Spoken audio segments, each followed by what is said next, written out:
Welcome to Wild Side, your wild true crime podcast. We're your hosts, who are sisters, storytellers, and truth seekers. I'm Bailey, a therapist who is fascinated by all weird and dark human behaviors. And I'm Chelsea, an educator here to unearth the facts behind the cases. We cover true crime because some cases are just too dark to forget, and others are too wild to ignore. We're so glad you're here, so buckle up and enjoy the ride. Welcome to our Dumpster Fire podcast. If you guys haven't noticed, this is Bailey. I am recovering from the severest form of strep throat, and we have recorded this episode seriously 3 times. So, yeah. And of course, the time that, we're like, okay, we finally have our criteria down. I'm sick as a dog, but the show must go on. Yeah. The show must go on. Yeah. So let's do it. 3rd time is a charm, right? It's a charm. And just for our fun little 2-minute fun before we get into the episode, my question for you guys is, if you were in prison, how would you survive? And so I'm really curious to hear what Chelsea has to say. If she went to prison, Chelsea, how would you survive? Being locked up. Yeah, I really just think I would just try to befriend, right? Which would get me in more trouble because I would be friends on both sides and they'd be like, you a 2-timing, double-faced, friends with everybody, like I would just try to be friends and be like, can we just all, it's okay. Like, it's okay. She didn't mean to throw that roll at you. Like, that shank is not super sharp, so let's give him the benefit of the doubt. Yes, she tried to shank you. Tried being the key phrase, but you did try to shank her last week, so let's just be ourselves. No, I'm like, am I gonna turn into the mom from Just Friends? I don't know. Yeah. I mean, I think my angle is obvious. It's psychological warfare. I would be the prison therapist, like the unofficial therapist. And so I would, I'd get dirty if I had to. So if they came back from their real appointment with their therapist and they're like, she says I'm loved and valuable, I'd be like, well, that's what all therapists say when they don't really think that. So I would have to create this reliance. I would have to weaponize my skills for survival. I just know that I would not survive. I just would not survive. You'd be the first one gone. Oh, absolutely. Or I would thrive. Like, it's one of those weird things, right? Where it's like, it's like this thing could go either way. And I don't know. Let's just hope I don't get into that situation anytime soon. Yeah, we're going to try to avoid that at all costs. So without further ado, we're going to get into this case. And it's a lot. It's a lot. So we're going to start right now, and we're going to rewind to the year of 2007. And we're going to transport to Dallas, Texas, where there was a man by the name of Robert Sparks who lived a relatively normal life. At least that's how it looked from the outside. But inside his home, it was a very different story. Robert Sparks had a reputation for being controlling and paranoid, especially about his wife, Chare Agnew. Isn't that always the case, right? We always hear it outwardly, everything's great, but behind closed doors, everything is a totally different story. Oh, yeah. I feel like that is 99.9% of the world out here. And we'll get into the unraveling soon. But first, let's talk about Sparks. Who was he before this fateful night in 2007?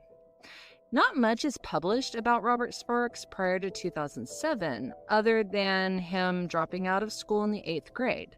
But what we do know is that at the age of 17, Sparks was convicted of aggravated robbery with a deadly weapon. In May 1991, he began serving a 12-year prison sentence. He was discharged upon the completion of his sentence in May 2003. Viola Sparks, Mr. Sparks's mother, said that after he was released from prison from a robbery conviction, he became paranoid, to say the least. He thought he was being followed and people were trying to find and hunt him. Mary Gill, Robert Sparks' aunt, had cared for 6 family members in Galveston who she said all suffer from mental illness, ranging from paranoid schizophrenia to post-traumatic stress syndrome. Miss Gill, who is a certified nursing assistant, said her nephew's behavior worried her.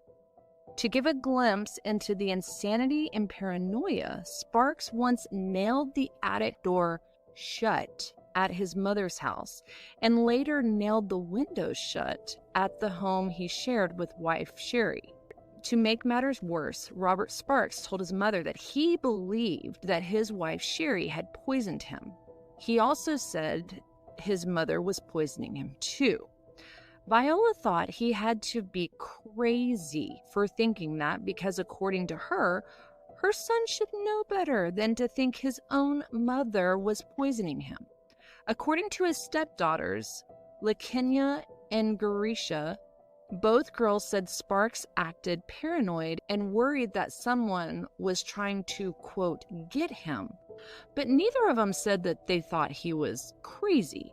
To make matters worse, Sparks grew up in the roughest parts of Dallas. Childhood trauma, abuse. I mean, you guys know, the usual cocktail of issues that often feeds into violent offenders. Yeah, and I think that's, to be fair, it's something worth at least understanding. Not that it makes it an excuse, right? Because there are lots of people who come from impoverished lifestyles, backgrounds, dysfunctional family systems that don't end up going on to do terrible things. But this background, right, combined with potential like super serious mental health issues, it really can be a super deadly combination. We know that while the majority of individuals with schizophrenia are not violent, there are certain factors that do increase that risk of them becoming really aggressive or having really hyper-aggressive behaviors.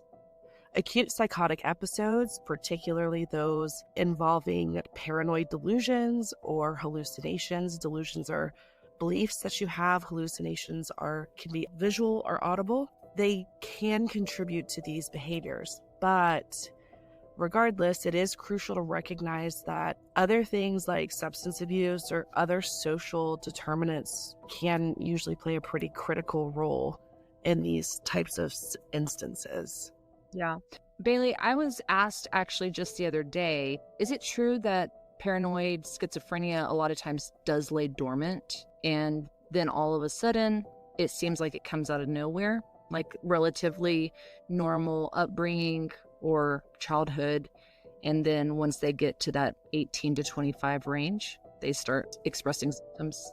Yeah, so I think it kind of depends on the individual and it depends on family history. So at least from my understanding, I'm not the specific schizophrenic expert, but like if they come from a situation where both parents are schizophrenic, there's research and reports that they can start exhibiting these behaviors very, very early.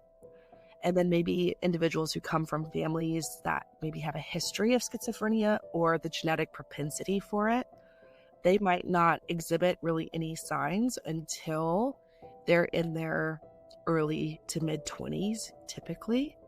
Right. It is good to know that, or it is, I think, important to know that there was a family history as reported by Miss Gill. Mm-hmm. Okay, so skipping forward to September 15th of 2007, Sparks's paranoia hit its breaking point. And this is the part of the case that gets really, really hard to tell and probably really hard to listen to. But these details matter because they paint the full picture of Sparks's capacity for violence. Truly gruesome and shocking events would take place in a Dallas suburb in the year of 2007. On September 15th, in a Rochester Park home in southeast Dallas, a brutal attack was unfolding. Around midnight, Chare Agnew is asleep in her bed. Robert Sparks, her husband, lay awake in his bed with a voice telling him to kill. He looks over at his sleeping wife, covers her mouth, puts his knee in her stomach for leverage, and in his own words, dug in, with the knife stabbing her repeatedly, until he had stabbed her a total of 18 times. Sparks doesn't stop until he is sure she is dead. With the voice telling him to do it, once he started, he couldn't stop and he felt nothing. After stabbing Chare, Sparks then walked over to the bedroom where his two stepsons lay sleeping. His second target was 9-year-old Harold. Sparks woke up the boy and led him to the kitchen. There, he covered Harold's mouth and stabbed him repeatedly. After he killed the little boy, he went back to the bedroom Harold shared with his 10-year-old brother Raekwon. Sparks woke up Raekwon and then, like he did to his brother, led him to the kitchen and stabbed him repeatedly.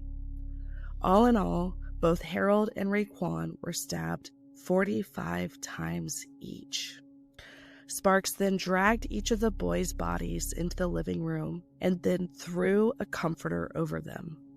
Perhaps it was guilt, perhaps it was detachment, but Sparks would later tell police he felt nothing.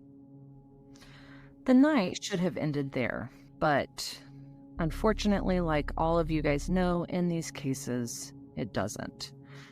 The darkness inside Robert Sparks still craved more. The violence, the control, the voices, it had spiraled beyond anything that South Dallas neighborhood could ever imagine. And the terror in that home was far from over. Sparks turned his attention to the most vulnerable victims left in the house, his stepdaughters, LaKenya and Garysha. Sparks moved with intent, stepping quietly towards the girls' shared bedroom. His focus zeroed in on 14-year-old LaKenya first. This wasn't random. This was to dismantle any illusion of safety and leave the youngest defenseless.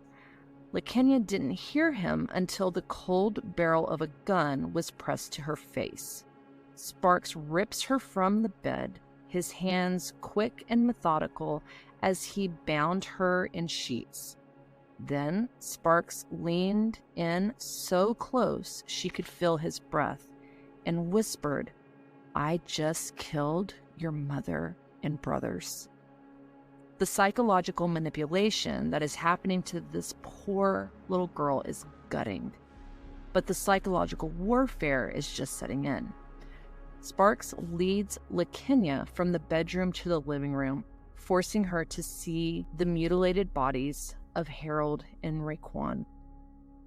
As she stands there in shock, he looks her in the eyes and says, "It's your fault they're dead."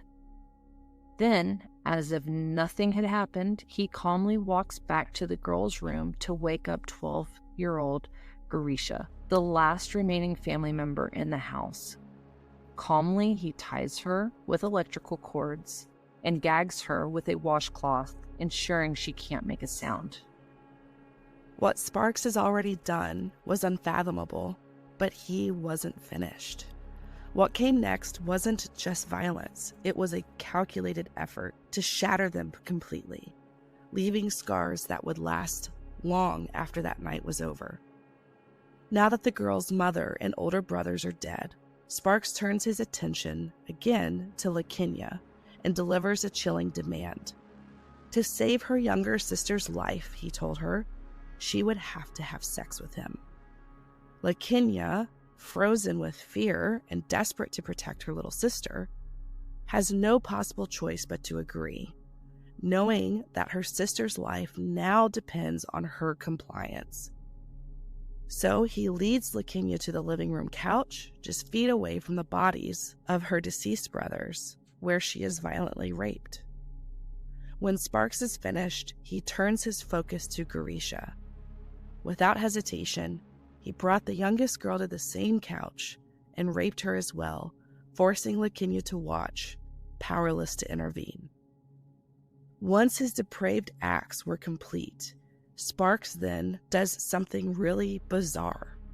He forces both girls into the bathroom with him, making them stay by his side as he calmly undresses, showers, and washes away all of the physical evidence of his crimes.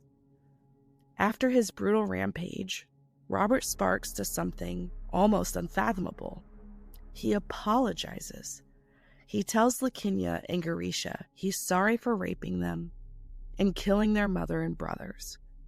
But his apology quickly twists into something darker. Sparks claims that their mother had been poisoning him and somehow implies that her death and the deaths of their brothers is all their fault. His words are a manipulation meant to shift the blame and justify his actions. Still in control, he forces the girls into the garage, telling them he needs to keep an eye on them while he tries to change the license plate on his car. When he fails, he brings them back inside to the living room where, as if to relive his crimes, he lifts the comforter off of their brothers' bodies. He makes them look, casually commenting, "Raekwon was stronger than I expected," as he recounts how the boy fought back before being killed. But the nightmare still isn't over. Sparks drags the girls to their mother's bedroom and forces them to kiss her lifeless face, a grotesque act meant to break them completely. Afterward, he locks them in the bedroom closet, binding their hands and feet, giving them water, and setting a fan to cool them. Then, almost nonchalantly, he plays a CD for them, telling them when the music stops, help will come. Sparks locks the closet door, pushes a dresser in front of it to trap them, and leaves. For LaKenya and Garysha, the music becomes both a flicker of hope and a haunting reminder of the terrors they endured. Each note marks the end of their ordeal, but the scars left behind will never fade. I can't even begin to imagine the trauma that these little girls had to go through. But I think one of the things that's important to note is, and I want you guys to keep this in your mind for later when we get to the later part of this case, he allowed them to live. And I believe it's because, and it was noted because, he wanted them to suffer. Which, again, not that there's any part of this that isn't bizarre, but kind of this flip-flop between extreme violence to then, giving them a fan, giving them music, apologizing. I mean, I can't imagine how confusing, scary, just downright awful this was for the girls. And they really are the true survivors here, and their bravery ultimately helped bring him to justice. While LaKenya and Garysha are locked in that closet, Robert Sparks hops into his car and drives away from his house on Ezekiel Avenue, heading to Mama's house. When he arrives, he takes her car and then leaves again. Sparks, having just killed almost his entire family, decides to head to the home of his ex-girlfriend, Shunta Alexander, with whom he shares a teenage daughter, Brianna. In the early hours of the morning, Sparks arrives at Shunta's house and startles her awake. When she comes to the door, he calmly tells her what he has just done to his wife and stepchildren. He hands her some money, and before leaving, he says, "If there's a reward for catching me, then Brianna should have it." Shunta, obviously shocked and horrified, quickly regains her composure and then begs him to call the police and turn himself in. And again, another twist, another shock, is surprisingly, he agrees. Sparks grabs his cell phone and calls 911, immediately confessing to the murders. He tells the operator that he killed his wife, his two stepsons, Raekwon Agnew and Harold Sublett Jr., who were 10 and 9, by stabbing them to death. He also admits to locking his two stepdaughters in a bedroom closet. He proceeds to give the address of his Rochester Park home, and before hanging up, mentions that he knows the police will trace the call if he stays on too long. Then he hangs up, smashes his phone, and flees Shunta's house just as quickly as he arrived. Now, a wanted man on the run, Sparks grows increasingly desperate and paranoid. Later into that morning, he finally makes his way to his cousin's house. At some point after arriving at his cousin's house, his cousin agrees to drive him to the local Greyhound station. Once there, Robert Sparks purchases a one-way ticket under a fake name, heading to Austin, Texas, as he tries to escape. When Dallas PD and their crime scene forensics team arrived at the house on Ezekiel Drive, they walked into a scene of just bloody horror. Chare Agnew lay in her bed, stabbed, like we said, over 18 times. In the living room, they found the two boys, Harold and Raekwon, covered in a blood-soaked comforter. Each boy, again, had been stabbed 45 times, in a display of rage and overkill that shocked even the most seasoned homicide detective. To make matters worse, they found the two stepdaughters locked in a bedroom closet, violated and deeply traumatized. The physical injuries were devastating, but the emotional and psychological scars these girls carried were beyond comprehension. And with that discovery, a full-scale manhunt was launched for 33-year-old Robert Sparks. Sparks wasn't just dangerous, his actions pointed to someone completely detached from reality. Law enforcement had no way of knowing if he was armed or if he posed a continued threat to the community. Now, something to note that's going to come up in our interview with Joe King, who is a police officer with the Dallas PD. There's a crazy car chase somewhere in here, but that's not really documented anywhere. So we'll save that little bit of nugget of information for the interview with Joe. But just a few days later, weirdly, Robert Sparks returns to Dallas. He phoned a police detective and asked him if the police had found an audio cassette he left in the house, which, according to him, contained a recording of Chare, or one of the children, admitting that they had been conspiring against him. After his arrest, Robert Sparks told investigators that he committed the crimes because he insisted that a voice had told him to kill his wife and stepsons. Chare was poisoning him, and the boys were helping her. He told the investigators, "I said, look, if I find out you're putting poison in my food, I'll kill you." And that he did. The belief that he was being poisoned, justifying the murders in his mind. Also in the interrogation, Sparks just told the investigators, "I wanted it to be quick, but he fought," speaking of Raekwon. He added that he had been recording the kids, and there was proof they had been poisoning him on this audio cassette tape. He even went as far as saying his oldest stepson, Raekwon, had also told him before that he'd seen his mother putting something in Sparks' food.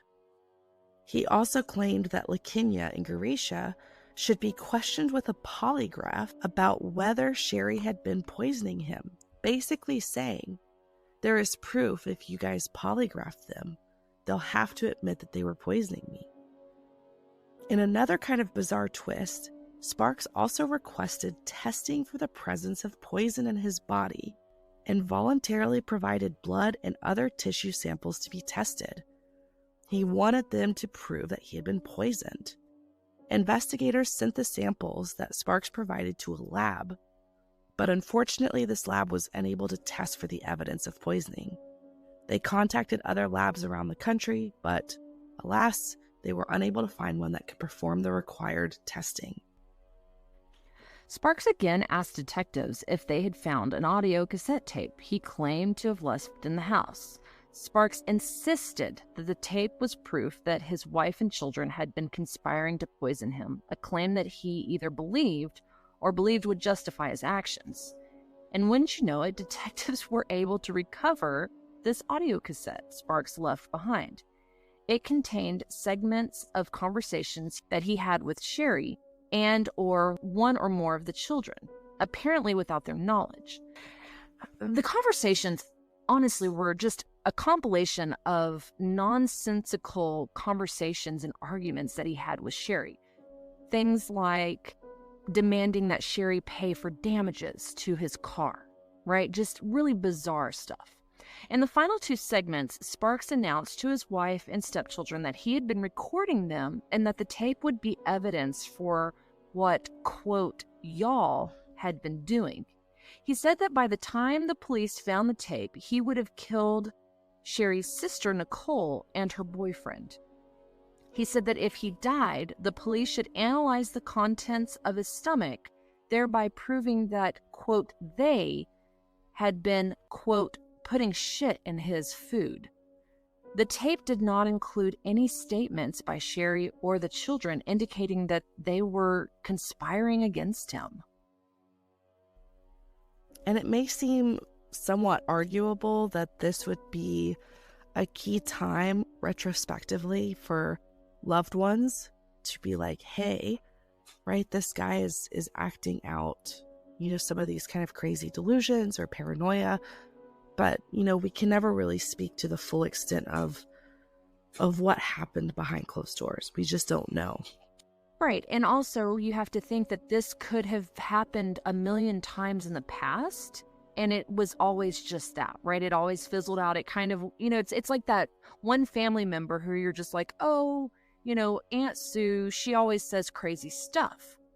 So, it's logical to think that they probably thought, oh, well, Robert's just kind of off his rocker this week. He'll be back to normal.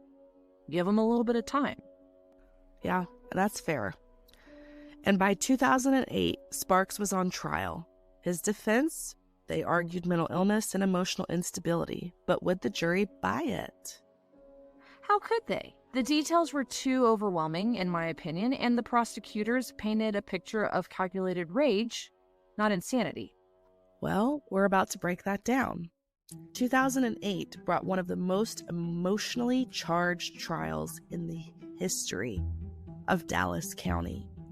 Robert Sparks' legal team highlighted his troubled background and obvious psychosis at the time of the murders.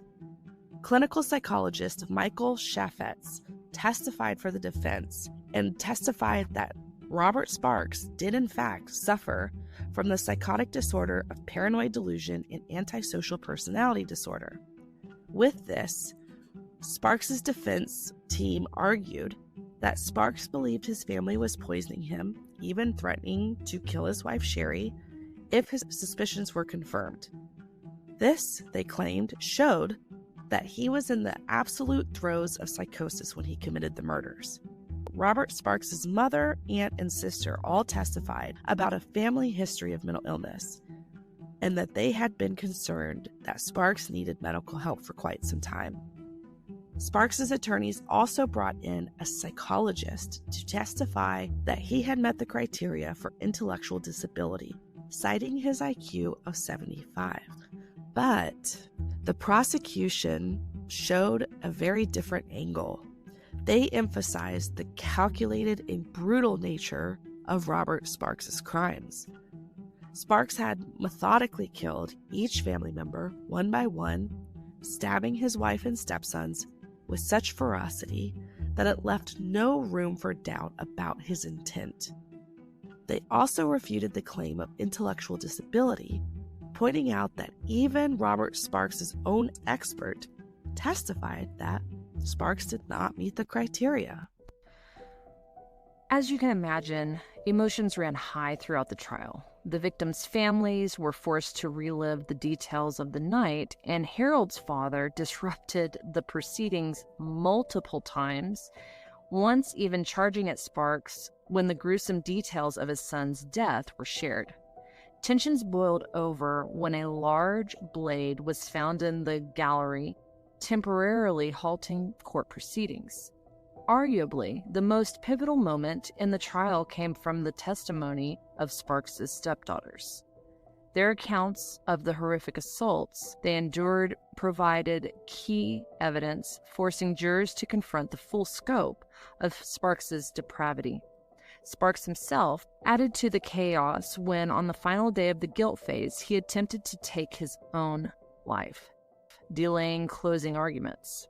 But despite the defense's efforts, the jury rejected the insanity plea.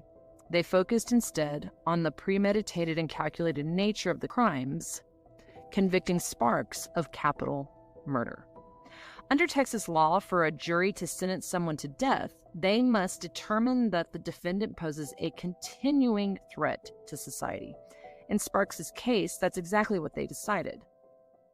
The defense's claim of mental illness and diminished capacity weren't enough to outweigh the sheer brutality and methodical nature of his actions. By December 2008, Sparks was sentenced to death. During the sentencing phase, prosecutors reminded the jury of the lives he destroyed and the trauma inflicted on the survivors. Sparks was transferred to the state penitentiary in Huntsville, where he would await his execution on Texas's death row. This trial wasn't just about justice. It was an emotional reckoning for the families, the community, and everyone who had endured the details of one of the most harrowing cases Dallas County had ever seen. So Robert Sparks was now at this point convicted of capital murder. The details against him being sane and reasonable was just too overwhelming. The prosecutors had done their job well and successfully painted this picture of calculated rage, not insanity or intellectual disability.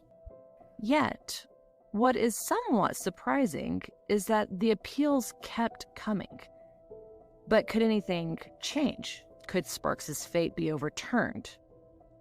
The story isn't over yet, and what happens next will leave you questioning everything.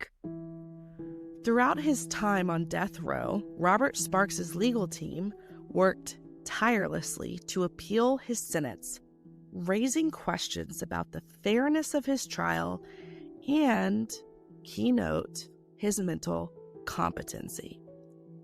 But claiming insanity isn't a good strategy to try to overturn a death sentence.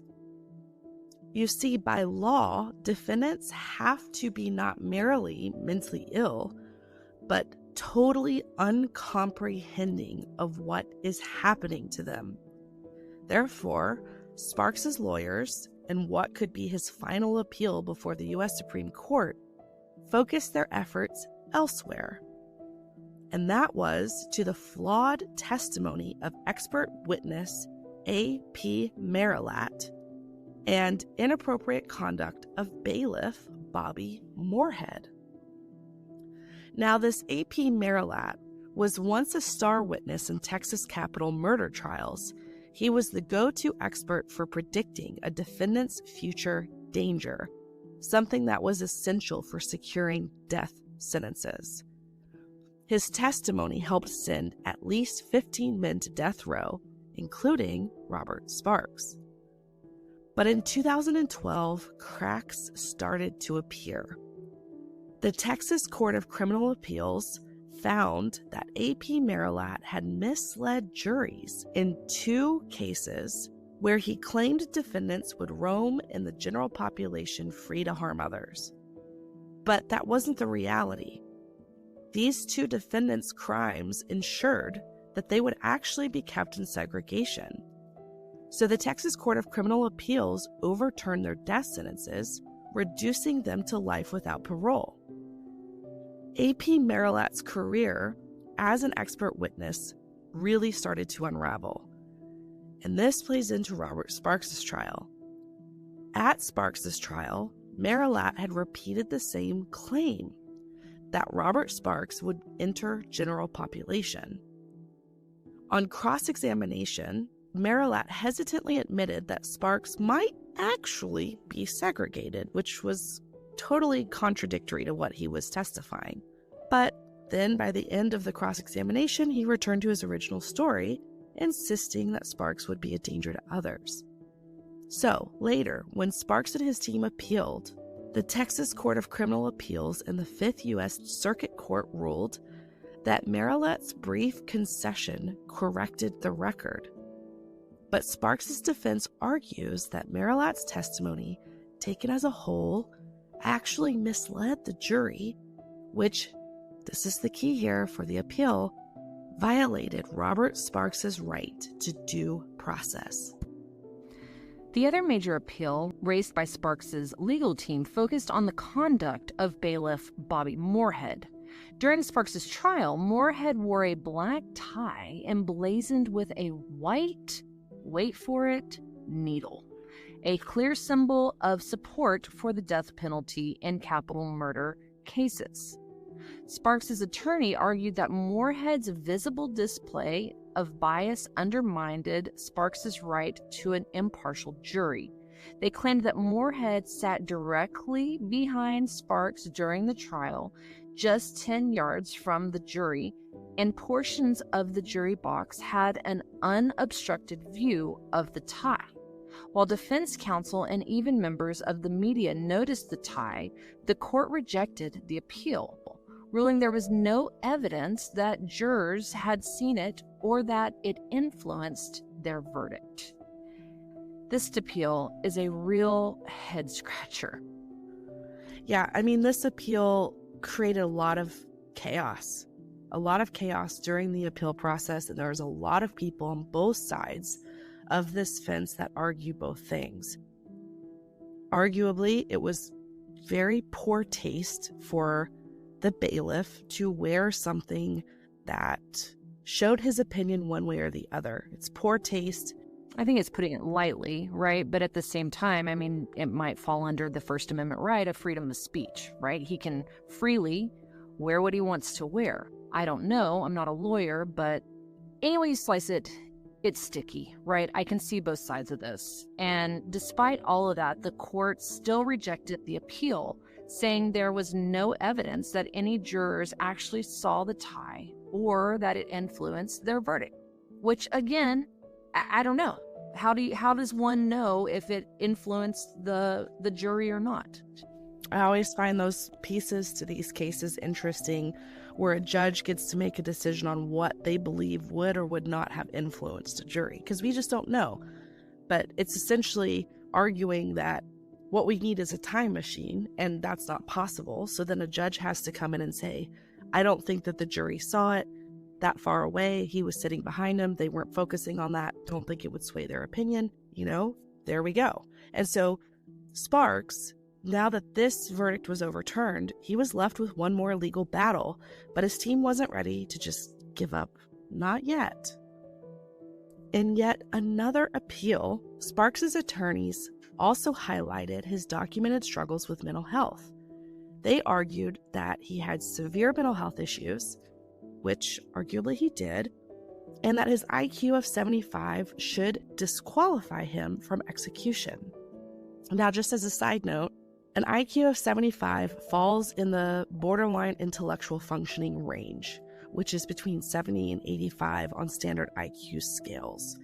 So below average intelligence, but not classified as an intellectual disability, is typically an IQ of 70 or below. So this is where, once again, it's another little bit of a sticky situation. They cited the 2002 Supreme Court ruling that prohibits or bars the execution of intellectually disabled individuals, but acknowledges the complexities of how states define intellectual disability. The courts, however, remained unconvinced. Despite the defense's claims, judges consistently ruled that Robert Sparks' mental illness and intellectual challenges did not absolve him of responsibility for his crimes or exempt him from capital punishment. His execution date remained set, and he awaited his fate on Texas's death row. After spending over a decade on death row, Robert Sparks's execution was carried out in September 2019, but it wasn't without its share of controversy. A big part of that controversy was Sparks's, like we've talked about, mental health. He had long claimed to suffer from severe mental illness, including schizophrenia, which his defense argued should have been considered during his trial and sentencing. Right? And the mental health argument that was raised throughout the legal proceedings, it still didn't stop the execution. That proceeded on as scheduled. On September 25th, 2019, after 12 years on death row, now 45-year-old Robert Sparks faced his final reckoning at the Texas State Penitentiary in Huntsville, Texas. Sparks had been sentenced to death for the brutal murders of his wife, 30-year-old Chare Agnew, and his two stepsons, 9-year-old Harold Sublett Jr. and 10-year-old Raekwon Agnew. Crimes that had shaken Dallas to its core in September 2007. The atmosphere in the execution chamber was heavy with grief and tension. Sparks' siblings and nephew watched from one viewing room, their expressions etched with pain and finality. In the adjacent room, 6 members of the Agnew family, including Sparks' stepdaughters, the survivors of his unimaginable violence, sat silently witnessing the man who had shattered their lives take his last breaths. When the time came, Robert Sparks delivered his final statement. His voice, steady but hollow, offered an apology directed at his own family, though he stopped short of addressing the murders or the assaults on his stepdaughters. I am sorry for the hard times, and what hurts me is that I hurt y'all. I love y'all. I am ready. The words hung in the air, offering little solace to those who had suffered most. At 6:16 p.m., the execution began. As the lethal dose of phenobarbital flowed through his veins, Sparks murmured his final words, "I love you all," followed by a faint acknowledgement, "I feel it." His chest rose and fell twice, and then he let out 3 soft snores before falling completely still. The silence that followed was as profound as the chaos he had caused 12 years earlier. At 6:39 p.m., 23 minutes after the injection began, Robert Sparks was pronounced dead. For the Agnew family, it marked the end of a horrific chapter, but the scars of his actions would forever remain etched in their lives. Robert Sparks' execution set a legacy of debate. He became the 1,506th person executed in the United States since 1976, the 565th in Texas, and the 1,328th person to be executed by lethal injection. Yet his case also reignited a critical conversation about the intersection of mental health and the death penalty. Advocates for mental health reform pointed to Sparks' diagnosis of schizophrenia and delusions, arguing that his mental condition should have been more thoroughly addressed during his trial and sentencing. Many questioned whether executing a man with documented mental illness was ethical or just, exposing the legal and moral complexities of capital punishment in such cases. Sparks' last words, the execution process itself, and the issues surrounding his mental health all came together in a way that would leave many, many people questioning the fairness and ethics of death penalty. And while that is all very real and very valid, I don't want that to really be the ending sole focus of this. Right, because our big question is, what about the 2 little girls who I think saying survived this attack is really being quite generous, right? How do you even begin to heal? How do you actually thrive? How do you continue on after something like this? I don't know. I mean, I've worked with individuals that come to me with pretty horrific trauma, but the trauma that these girls experienced is really beyond anything most of us could ever really comprehend. Healing, if it is possible for them, is likely going to take a lifetime. Yeah, because I mean, think of how many silos we're working with, right? Not only are you sexually assaulted, which is a silo in itself, your mother is murdered, a silo in itself. Your other family members are murdered, silo in itself. You witness all of this, silo in itself, and then you live through it, bring in survivor's guilt. I mean, all of these silos are all individually held traumas. And for these girls, look at that Venn diagram of how all of these are intersecting and overlapping, right? So yes, I think it's important to talk about mental health and our legal system, but I feel like the focus should always be pointed to these girls that are, to these survivors that suffer this trauma. Yeah. And for LaKenya and Garysha, survival didn't mean escaping a nightmare. It meant carrying it with them for the rest of their lives. And my favorite part, this is my favorite part. It is essential to remember the lives tragically taken that night.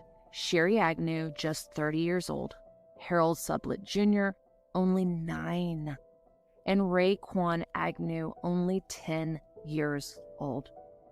And we must also acknowledge the incredible strength of LaKenya Agnew, who was 14 at the time, and Garysha Brown, who was 12, who endured unspeakable trauma but found the courage to survive. LaKenya, who bravely shared her story, spoke out after witnessing Sparks' execution. In an interview with ABC News 7, she reflected, quote, "The day of the attack, he said we wouldn't make it. But 12 years later, we're both standing here. I want him to know we're not suffering. We're hurt emotionally, but physically, we're fine." She went on to say that Sparks' execution, quote, "killed the nightmare, offering a small sense of closure after years of this pain." That part just gives me chills, right? For them to say, we're still standing here. You said we wouldn't make it, and here we are. And they got to, they were around to witness his execution. I mean, arguably that's trauma in and of itself, right? Watching another human being die. Right. But it kills the nightmare for them. Right. What do you guys think? What do you think about all of these issues, the complexity of this case?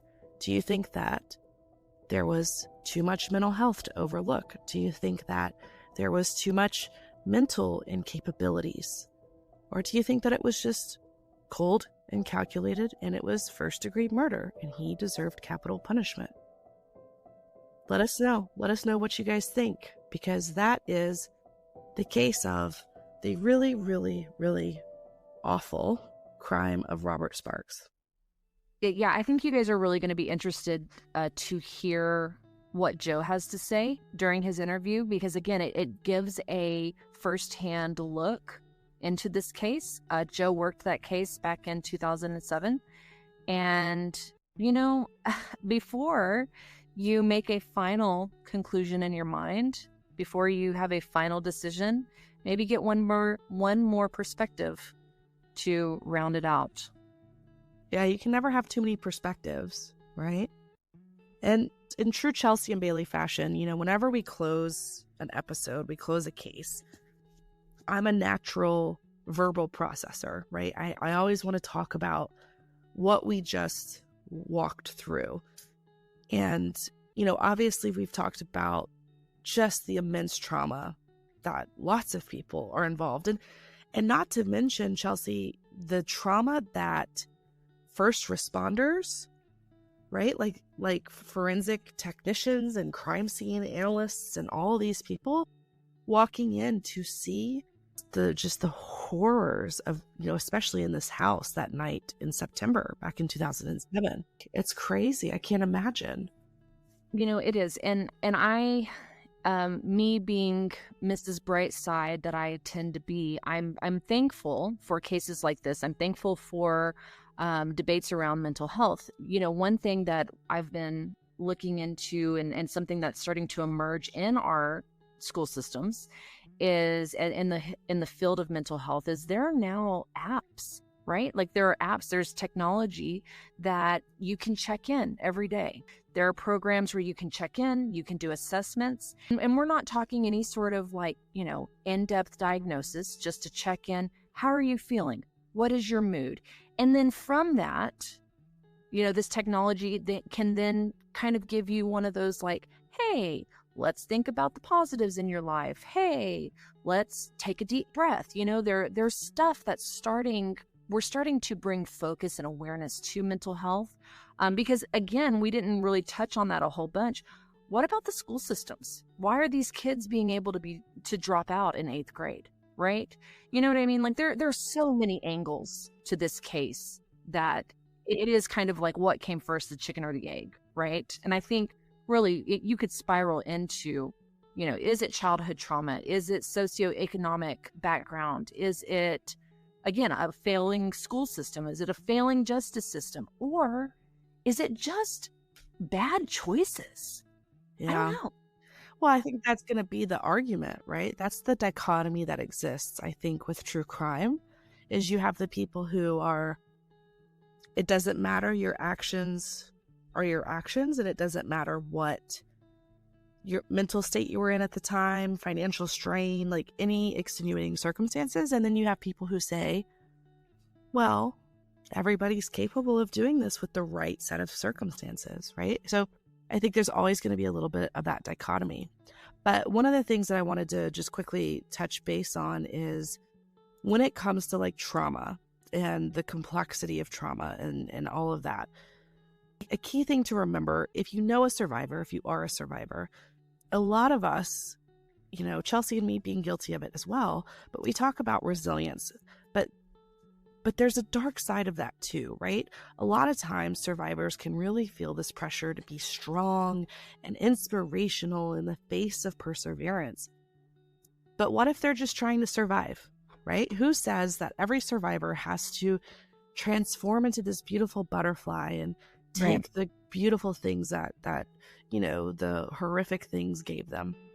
And for a lot of people, that's not a reality. A lot of people struggle with significant mental health and physical health consequences after an experience like this. One of the things, this is going to be my therapist plug, one of the best books ever out there, in my opinion, is a book by Dr. Bessel van der Kolk, and it's called The Body Keeps the Score. Okay? It's on my bookshelf. Yeah, it is amazing. It explores, this book explores how trauma, it doesn't matter what kind, but how it affects the brain, body, and the nervous system. So it really takes a look at it from a more maybe scientific, physiological approach, because Dr. Bessel van der Kolk is a psychiatrist and a trauma expert. And so one of the key concepts, trauma changes the brain. We all know this. Trauma literally rewires our brain. It affects our fear center, our memory, our reasoning, right? The other thing is that our body remembers it as well. So a lot of people think that trauma is just psychological. It is not. It can physically be stored in the body, right? So, for example, people who experience trauma, who may be diagnosed with PTSD, they oftentimes actually experience chronic pains, digestive issues, or autoimmune disorders, right? And one of the things that I know, another therapist plug piece to this is traditional talk therapy isn't always enough. Sometimes you need to find specialists who maybe specialize in EMDR, which is eye movement desensitization and reprocessing, or maybe some neurofeedback or some things like that. But just a couple of things to throw out there in the processing piece of this case. Yeah. We always want to leave you guys with resources. We always want to leave you guys with a direction and some hope. And again, there are answers for you out there. Again, like Bailey said, if you are struggling with any of that. But more importantly, as always, thank you so much for tuning in with us. We hope that this inspired you or caused you to pause or caused a new thought. And if that's the case, we did our job well. Yeah. And as always, you guys, thank you so much for hanging out with us through this wild and crazy ride. And thank you so much for listening in and loving me through my sick voice. Yes. Really sorry. This is a couple of 80-year-old chain smokers signing out. We'll catch you all on the wild side. What's that commercial? I don't know. Terry smoked 4 cigarettes a day. Oh, gosh. The hole in the throat? Yeah. Yes, the hole in the throat. And as always, we'll catch you on the wild side. Bye, guys. Later, Gators.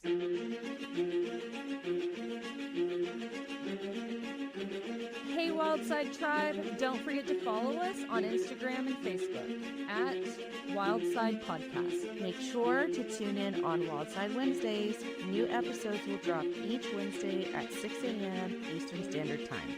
We would love to hear from you, so if you have a wild case recommendation, email us at wildsidepodcast@gmail.com. That's wildside with a C.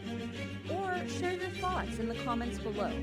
As always, if you haven't heard it today, you're loved, you're worthy, and you're valuable. And we'll catch you on the flip side.